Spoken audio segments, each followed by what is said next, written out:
Welcome to our panel session, How to Get Principal Support for Your IT Project. My name is Cameron Nicholls. I have the pleasure of being Chair for the Consortium of Education Technology, formerly ETCV, and it's my pleasure to be Chair of this panel. Welcome to you all. IT specialists often require the commitment of significant financial and capital resources to provide secure and powerful IT solutions. For IT leaders, this can feel very frustrating when it seems your concerns are not being heard amidst the range of competing school priorities. In this session, our panelists will share with attendees the evidence they provide for making the case for change and how they go about securing sponsorship for their next project. Welcome to our panelists. I'm MLO'Brien, Director of Digital Innovation at Redlands, where I've been in that position for just coming on a month now. So quite a newbie to Sydney, but have been in this space, the EduTech space, for about 11 years in the K-12 sector now. Yeah, my name is David. I'm Director of Learning Technology and ICT at St Michael's Grammar School in St Kilda in Melbourne. We're a K-12 school. I teach in Year 7, but I primarily teach across the senior school. And my role here is to look at the leadership and strategic planning around all things technology.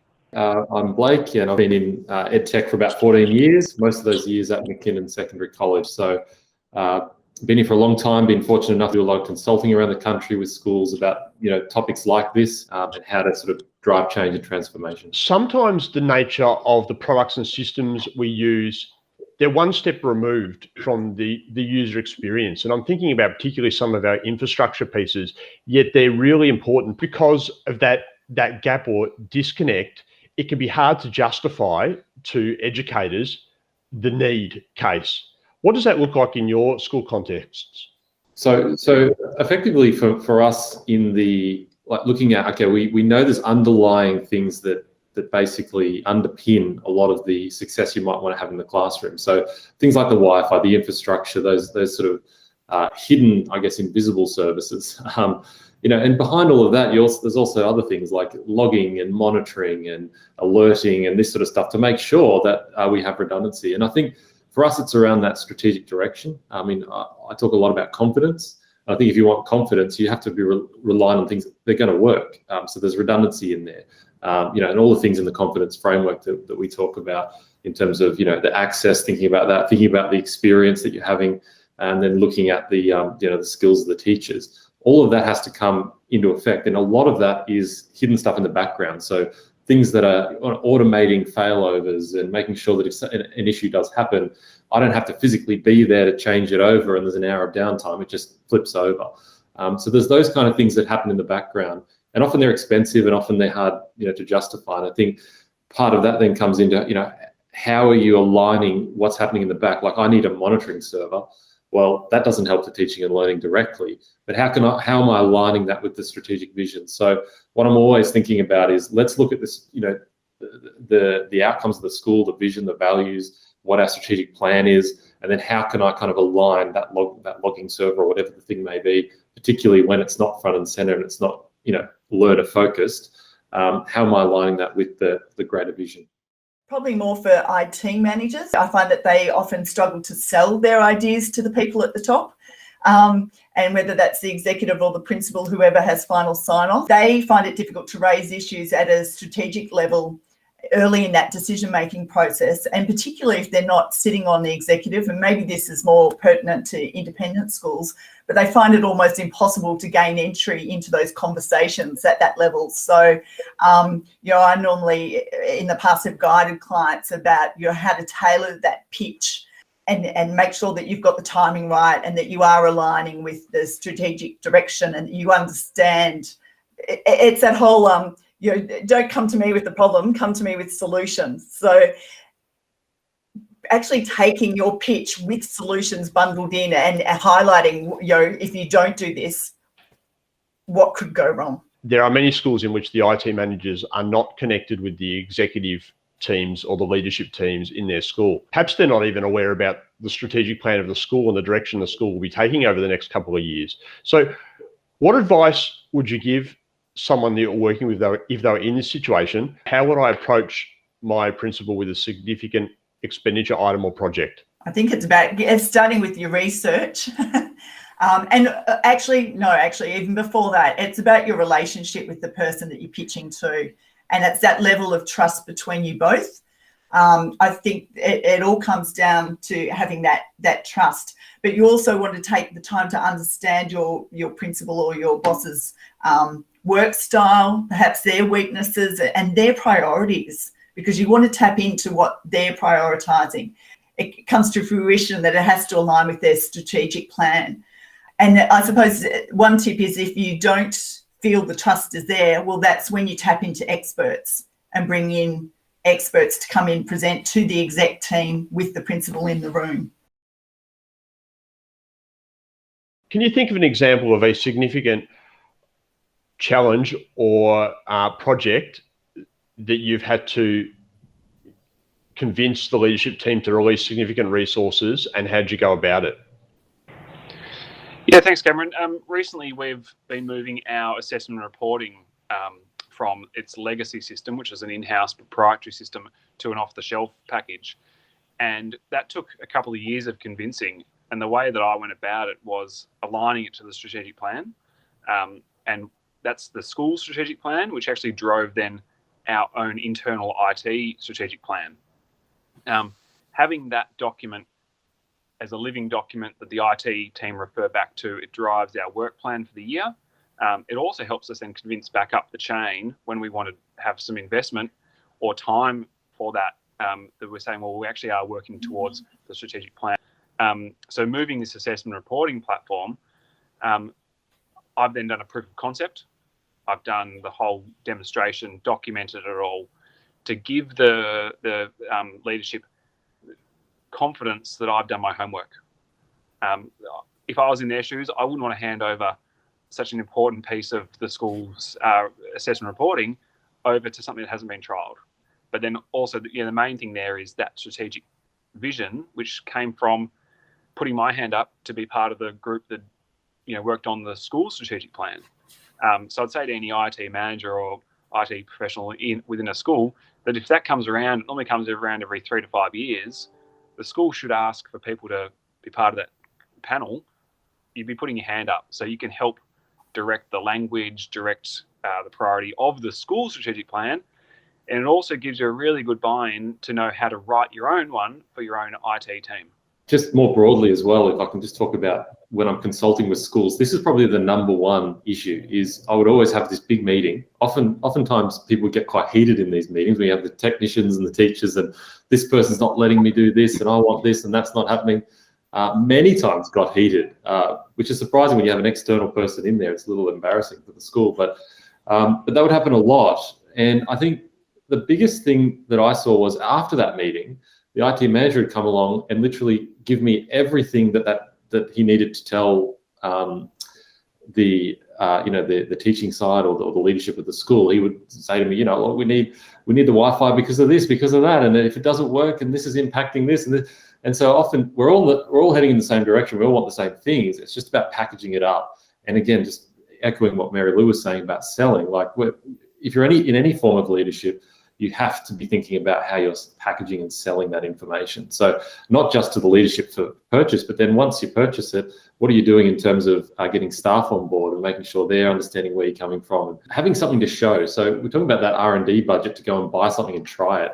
How important that is to walk into a room. You don't really want to be wasting the time of something like the school council or body like that, or even the principal team, if you haven't been able to concretely look at something and really know if it's going to work. Like, the thing that I hate doing is taking something that I'm unsure about and having to think, oh, hang on, how do I actually sell this?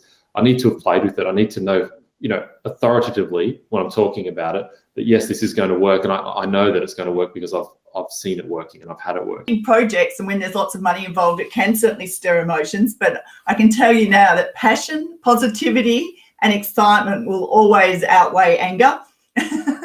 And that's probably just a basic, sales 101. People can feel and see that passion. You're much likely to have success. There's maintaining business as usual, and there's also the continual improvement journey we're on.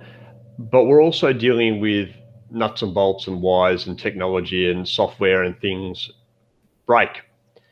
How do we go about managing that? A number of people I speak to feel like they're almost firefighting. We've been fortunate enough to have some disasters that have proven the point to the executive of why some of the expenditure is worthwhile. I mean, the Kaseya attack a couple of weeks ago hit one of our servers, and we were fine. Like we had the remote endpoint protection, we had backups, but that gave us a point to go back and say to the director of business, see, last year when we came to you asking for extra $5,000 for extra endpoint protection, that just paid off.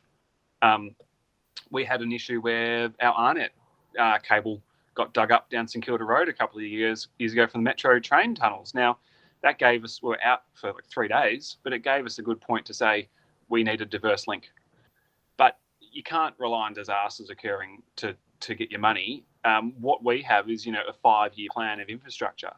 And what that gives the director of business and the head of the school is they can look at what they've got in the pipeline, what buildings they want to maintain, what buildings they want to upgrade, and they can then communicate back down to us. They can say, well, actually, no, that building, we've got a shelf life on that of 5 years.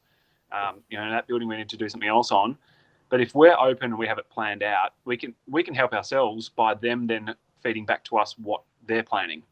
The only thing I would add is just around a system that I've developed here, born out of this exact problem of we used to go every year annually and ask for money. So we'd know, okay, the Mac lab is 5 years old, they're starting to fail, we need a new one. And we would just come in and say, right, that's going to be $90,000. And sometimes that would line up with other things like the Wi-Fi refresh would come, the Mac lab would come, PC labs would come, there's 10 projectors over here, and there's a whole lot of capital expenditure one year and we're spending $1 million. The school goes, well, hang on, what's happened? We spent $200,000 last year and we're spending $1 million this year, and it's just happened to be the cadence of how things lined up. So I think on our scale, in particular as we go multi-campus and we're using a lot more technology over there with Steam and 3D printers, we've got all these sort of fleets of devices now. We've implemented about 3 years ago a capital replacement fund, and that means everything that's purchased that we intend on keeping, i.e. it's not just a trial, like if you just buy one VR headset, for instance, and you're trialing it, you're not going to replace that because it's a trial. But if you buy a class set of them and they're in the curriculum and the curriculum relies on them, then we have a replacement capital fund. And so if it's $100,000 and we know it's going to last 5 years, we save $20,000 every single year. We've already heard talk that sometimes it's difficult for IT managers or those responsible for actually implementation of the technology to get their message across to their line managers or school leaders. What advice would you have for those leaders or principals that might assist them to understand what those that are responsible for implementing these solutions are trying to say to them?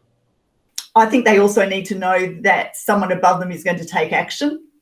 I mean, if you're up against a brick wall every single time, you're going to get pretty tired of it and move on. And you do see that in a lot of schools as well, where there just isn't the buy-in or the commitment to the digital. And that's where you see a lot of staff turnover in IT. Yeah, I think it's a strange irony that IT sort of underpins everything in the school, yet often they're not included at high-level discussions. So, I think as an IT manager, you should be advocating that you need to be in that room. You should say, look, decisions are being made. I need to be a voice in that discussion. And I think if you're a leader in a school, you need to be looking at how am I including my IT team. Often that you're right, they're seen as, well, you just do, you just enable what we need. We need teachers driving this agenda. Yes, you need teachers' voice in there, but you also need the technical voice. How do you gather evidence in your school to help convince leaders that they need to make a change? We've done surveys for several years here of different cohorts of staff and parents and students. More recently, though, we've been using the MTIS survey from this consortium, which has enabled us to compare ourselves against other like schools and across all the schools. That, as a brand new person to a school, would be a great way to find out what's the lay of the land right now. That's your starting point. You can identify issues from that. You can verify them by going and talking to some other people. We can then use that as a starting point to work out what's an issue. We can come up with some solutions, work with that group, and then actually measure it afterwards. Like we've done with, we had a BYOD iPad program from 6 to 8. Some teachers thought it was working really well. Some teachers didn't. The MTIS for us surfaced that it wasn't really working well at all for the teachers. So we then met with the students, met with some older students, met with parents, met with teachers, came up with a whole new model. And it'll be interesting to see the results of this year's survey after a whole new program being delivered into year 7. Blake, you are the architect of this survey. Do you want to tell us a little bit about its structure?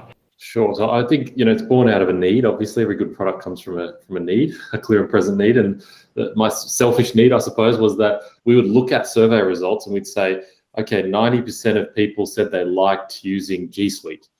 What does that mean? Does that mean, should it be 100%? Should it be 20%? It was really hard for us to benchmark our results in any survey we did. I'd always get the data and think, oh, great, I'll be able to figure something out from this. And all it did was kind of leave me more bewildered. So I guess this was an attempt at saying, well, let's look at giving you a reference point and saying, well, most schools are here, you're down here or you're up here, so actually doing well, or maybe you need to improve a little bit, because it may be unrealistic to get 100% or 95% in a certain area. And it looks at all the domains of the school, so things like AV in the classroom, things that would be shared amongst most schools. Once you have all that data, the beauty of this is every year it's the same survey. You can compare it in a fair way. We've worked with Melbourne University and Swinburne University to really lay some credence to it in terms of statistically, is it significant? Can these results be relied on? Are we asking the questions in a fair and kind of research-backed way? Being armed with that data when you go and have that conversation with your line manager must make things a lot easier, I imagine. Yeah, absolutely. Like when we saw an issue with AV reliability, that data was there. It was clear as day to see that there was an issue. And it wasn't just, as Blake said, it separates it, not just AV, but reliability, and then there's other measures in there as well.